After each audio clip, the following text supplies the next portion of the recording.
সাহেব কি হইছে? আপনি আমার ঘুমের মধ্যে পানি মারলেন যে? কটা বাজে অনেক তোর ঘুমানোর কথা ছিল না আমার গাড়িটা ধুয়ে দেওয়ার কথা ছিল? ছোট সাহেব, রাতের বেলা অনেক বৃষ্টি হয়েছিল তো ভাবলাম রাস্তার মাঝে অনেক ফেক হইব, এটা ভাববার গাড়িটা দুই নাই।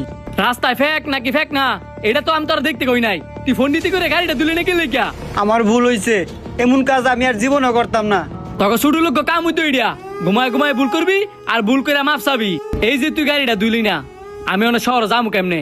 আমি যদি বাইক বয়ে থাই তেরা কি তুই আমার দিবি? তোর মতো তো সহজ কাজ করি না, ধান লাগামু কাটমু খামু আর ঘুমামু। শহর যাইতে হয়, অনেক বড় ব্যবসা সামলাইতে হয়, তুই বুঝস? আর তুই কি বুঝবি ফকির নিকুন্ডালের? যা তাড়াতাড়ি গাড়ি তুই কিয়া। ঠিক আছে ছোট সাহেব, আমি অন্য যাইতাছি। আমার বাপে যে কইতে ইত্যা কামলা টামলা লয়ে আমি হইলে লাত্তি দা বার করে দিলাম হইলে।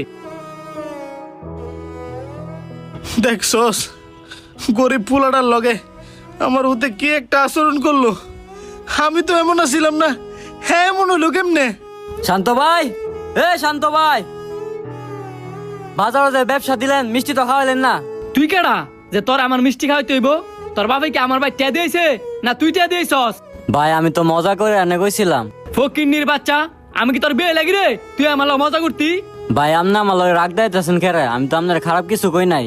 আমি একটা জায়গায় যাইতেছিলাম আর তুই আমার ফত আটকে কইতেছস তোর আমি মিষ্টি খাওয়াইতাম, এটা খারাপ নাকি? আর কোনোদিন রাস্তায় দেখলে আমার ডাকমাক দিবি না, যা। আরে মিষ্টি খাওয়াইতো নবজাদার হুতেরে।